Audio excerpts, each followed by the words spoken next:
We've hit the streets of Boston in our high heels. And we're going to bring you the hippest trends of the season. Welcome to WEBN's special Falling into Fashion. I'm Victoria Berglund. And I'm Layla Halabian. We're going to be making our way down Newbury Street, Boston's utmost fashionista district, to bring you the latest trends from Boston's Fashion Week. We'll introduce you to up-and-coming designers and guide you down the runway. From high-end designer wear to vintage finds, our reporters have the inside scoop.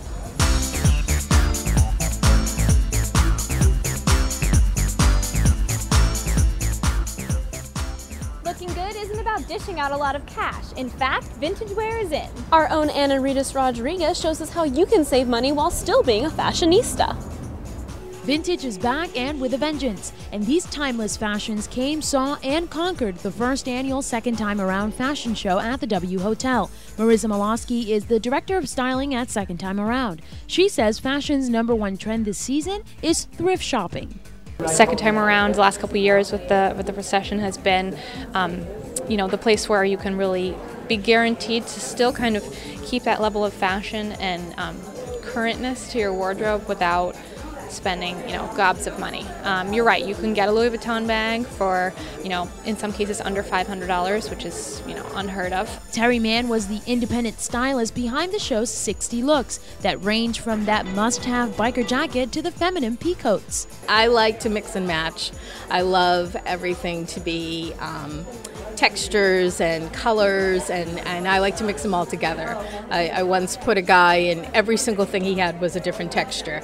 And from textures to colors, from Chanel to H&M, Terry Mann knows how to mix it up without messing up. Definitely keep to one pot piece. Let's take animal print. And I'm not showing any animal print, though it is my favorite. I think that, one piece, whether it's the handbag, whether it's the jacket, the shoe, one piece of animal print. And I think the same way goes to start off with a pattern and then, use your magazines as your guide and your tool. Hundreds of fashion-forward Bostonians flock to the W Hotel to catch a glimpse of the latest pocket-friendly fashion trends. Right now, shopping's not a priority for everybody.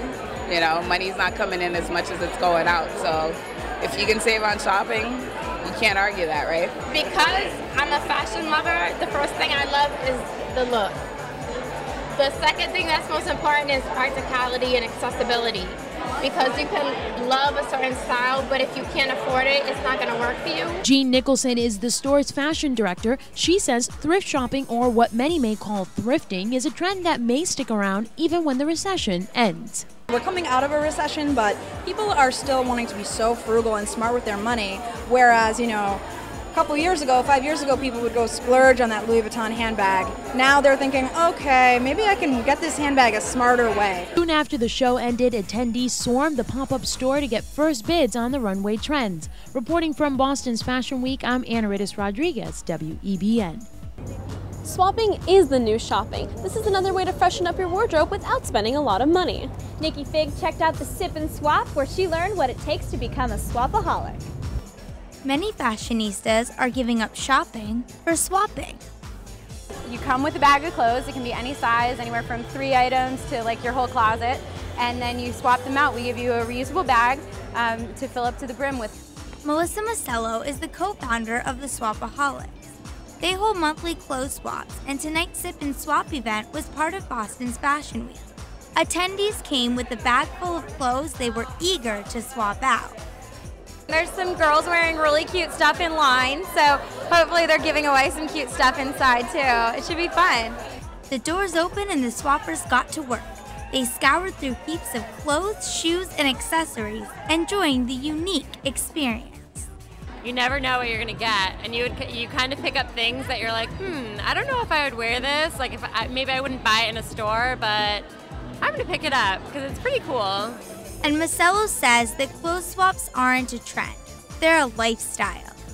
We really see swapping as the future. It really closes the gap between shopping and donating and allows you to keep really cool things in circulation, swap them out with your friends, make new friends in the process, and it's a great budget-friendly, planet-friendly, and social way to get new things.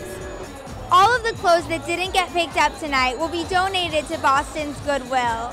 Reporting from Somerville, I'm Nikki Fig, WEBN News. Boston designers came together to show off their work at this year's Independent Designers Market. You could see everything from handbags to hats. Brittany Berkowitz spoke with jewelry designer Amy Rose about her craft. Everyone has been making a fuss over fashion. At the Boston Independent Designers Market, shoppers were drawn to designer Amy Rose's table. It was for her jewelry line, Vintage Fuss. I basically started Vintage Fuss in the intention of every girl has their grandmother's jewelry sitting in their jewelry box, and you countlessly look at it. It's super sentimental, but you're looking at it going, I'm never going to wear it. Vintage Fuss is all about updating our ancestors' out-of-date jewels. So I started putting brooches on belt buckles and on cuff bracelets and clip-on earrings to adjustable ring bases, and it just kind of took off from there. Inspired by jewelry from her own grandmother, family has a huge influence over Rose's business decisions. I'm a stay-at-home mom, and so I have 2 little kids, and it's this whole thing of like, you know, seeing them getting older, what am I going to do and how am I going to make a little business for myself but still be a mom. Although she is a self-taught designer, Rose feels like she's constantly learning. I mean, I meet people every day that, especially at a show like this, and they're like, oh my gosh, I have this, what do you think you could do with that? And 9 times out of 10, I end up making something that I'm like, exceeded my expectations that I never thought was even something I'd ever do. For Rose, jewelry making is a personal experience, and much of her work revolves around design requests and custom-made pieces. I love making something special that someone loves. For WEBN News, I'm Brittany Berkowitz. Falling into fashion is just getting started. Stay tuned for more fashion-forward trends.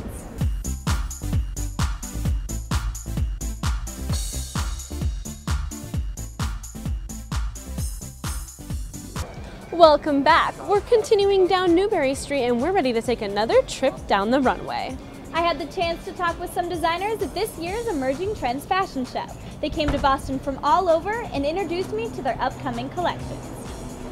Watch out, fashion industry. Petals, latex, and dinosaurs are taking over.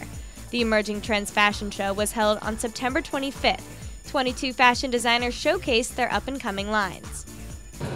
Designers have brought trends from all around the world to Boston. So I'm just trying to show them a little New York flavor. The event was held at the Castle near the Park Plaza Hotel. Designer Janice Louise Miller from Montreal, Canada, presented her line of 100% recycled material. Like, it's something that worldwide people are doing, like reconstructing their designs. So I came to the Boston market because it's something that I wanted to, you know, I can go to New York, but they've seen that there already, so I want to come somewhere where they haven't seen it before. Miller was one of the 3 featured designers at the event. Her goal is to create garments that transform the industry while being environmentally friendly.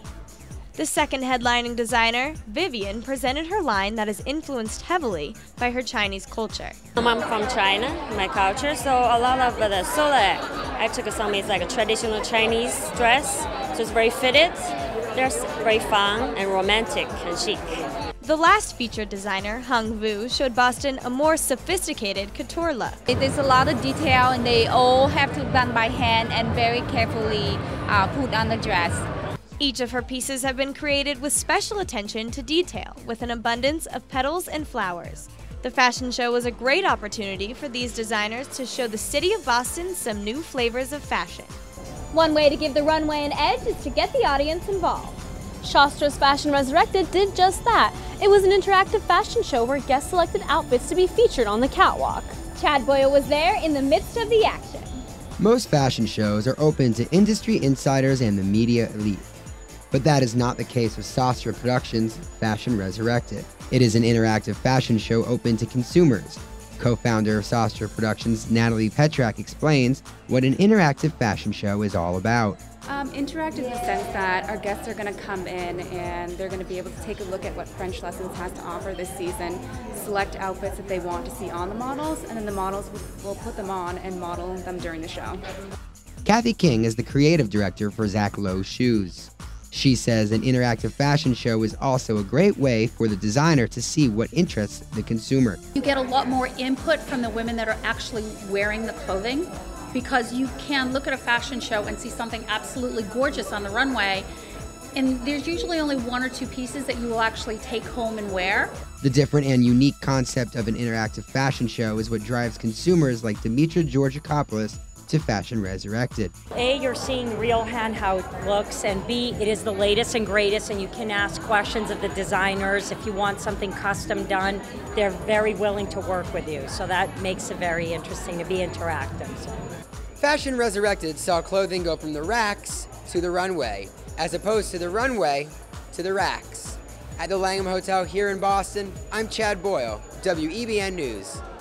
From Boston to Bollywood, reporters Christine Ryan and Jacqueline Tianson spent the evening at Shubra's Fall and Holiday Show. They witnessed the night's fusion of Eastern and Western.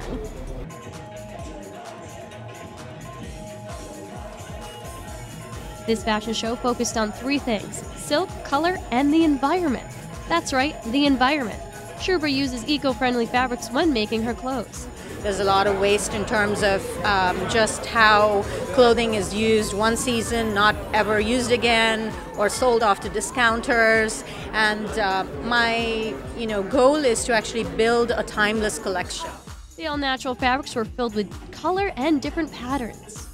I'm originally from India. I went to grad school here, but I grew up there.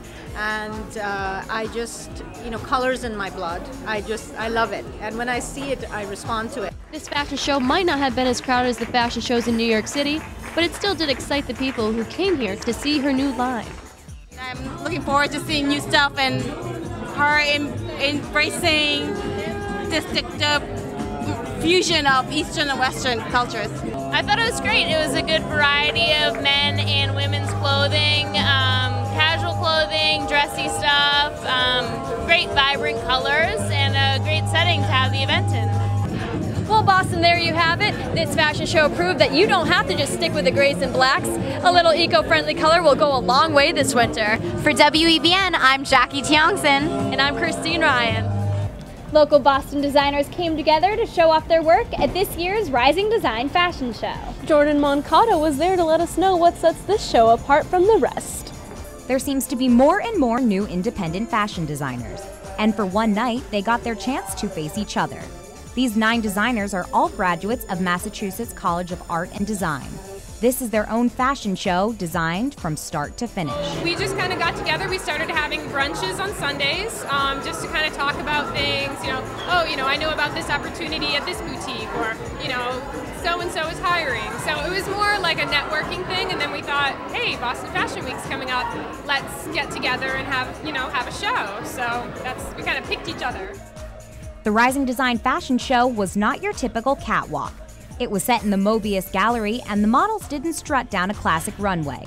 The U-shaped form of the seating allowed for a more intimate setting for the audience, models, and designers. We want to be here, so having it here, especially in an intimate setting in Boston, that's just really what we wanted, is for people to see the clothing up close. Unlike other fashion shows, these rising designers work together rather than against each other. In the high-speed fashion industry, they put the competition aside in order to network. There's no competition. We only help each other. Our networking skills, and just everybody has their own business sense.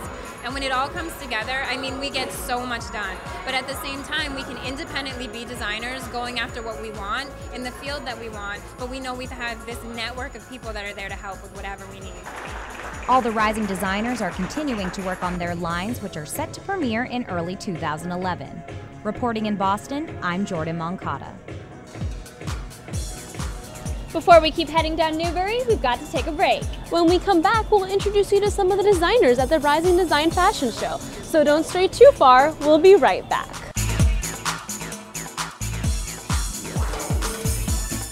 We've almost made it down Newbury, but we still have more from the fashion front. Courtney Carter got up close and personal with the designers at the Rising Design Fashion Show. They'll let you know what they have in store for this season. It was a night of fashion inspiration. This is the Rising Design Fashion Show at Mobius. It featured 5 collections from graduates from the Massachusetts Institute of Art Fashion Design program. One of those designers is Jennifer Griffith, who began her journey at a young age. I've been dressing up, ever since I was a little kid. I was Punky Brewster. I'd always have on layers of jewelry. I'd have on mismatched outfits. Each artist had a different perspective. Designer Margaret Lawrence had a plum posy theme and focused solely on gowns. It's kind of a dual take on the word posy. Most people associate it with like the flowers, and so there's kind of some floral motifs in my designs, but the word posy also means like fashionable and stylish, especially with the intention to impress, which is kind of like the epitome of fashion, I guess. Yet designer June Montiero cared more about making her customers pleased than astounded. She began her path to fashion in college, where she made her friends clothing for their evenings out. So much fun, and it was so inspiring to know that you can make people so happy by what they have on that I knew that's what I wanted to do. The designers' collections will soon be on the Rising Design website. For WEBN, I'm Courtney Carter. Nikki Fig had a chat with Kimberly Benson. She is the founder of the clothing line Heretic City. Benson told Nikki what inspires her work and how her t-shirts tell a story. Stories of love, lust, and vengeance. These are the themes of Kimberly Benson's clothing line. The clothing line is called Heretic City, and basically it's the story of an urban love tragedy. Benson's design process was a little different. Well, it sort of originated as more of a conceptual art in my head. And I was trying to figure out how was I going to apply it to something to sell it. Each t-shirt reads like a book. The story begins on the front and ends on the back. You can choose your story, choose your piece of the line, whatever your sort of romantic love situation is, and just wear it out loud. She claims a unique design is the key to survival. It's something that many people say they've never seen before, being that each of our shirts right now, they tell a full story. As Heretic City's success grows, so does Benson's vision. I've sacrificed everything to make this happen. From the Independent Designers Market for EBN News, I'm Nikki Fig. We've saved one unique designer for last. Have you ever heard of latex couture? I haven't until now. Darian Harvin met with Dawn Mostow, who holds the title of Miss Rubber World 2010. She has brought the world of latex to the next level. Literally the biggest show in Boston. We have 22 designers, 45 models, a team of over 50 hair and makeup artists. For one night, the catwalk was rolled out at the Park Plaza Castle. The Emerging Trends Fashion Show, hosted by Miss Massachusetts, gave local and international designers the opportunity to showcase their work. One standout amongst the designers was Dawn Mostow. I think that the most unique part of my line is that I'm using latex in a new way. I'm using historically inspired patterns, very intricate applique, and my goal is to make the outfits look like a living graphic design. Mostow believes her line represents new trends that we will see in the future. We want to look like the future, we want to respect the past, and the celebrities right now want to show their uniqueness, they're wearing latex. The event was more than just a way for designers to show their clothing. Danielle Metropoulos believes that trends brought to Boston will soon be taking the world by storm. I think Boston is either very, very extreme, a little too much, or they're a little too conservative. So I think what's great about Boston and these new and upcoming designers that they're kind of being able to find a balance between both. So it's really good because I'm a big fan of Boston fashion. It's very conservative but a little trendy at the same time. So they have great potential, and I'm really excited to see what happens. It's clear from tonight's show that trends may change with the seasons, but style is everlasting. Outside of the Park Plaza Castle, I'm Darian Harvin for WEBN. We finally made it down Newbury, and I've resisted the urge to shop. Yeah, me too. Thanks for tuning in for this year's WEBN's Falling Into Fashion special. We hope you've enjoyed it as much as we have. For Boston's Fashion Scene, I'm Victoria Berglund. And I'm Layla Halabian. Don't turn us off just yet because we'll be giving you a look at some real Newbury Street fashionistas.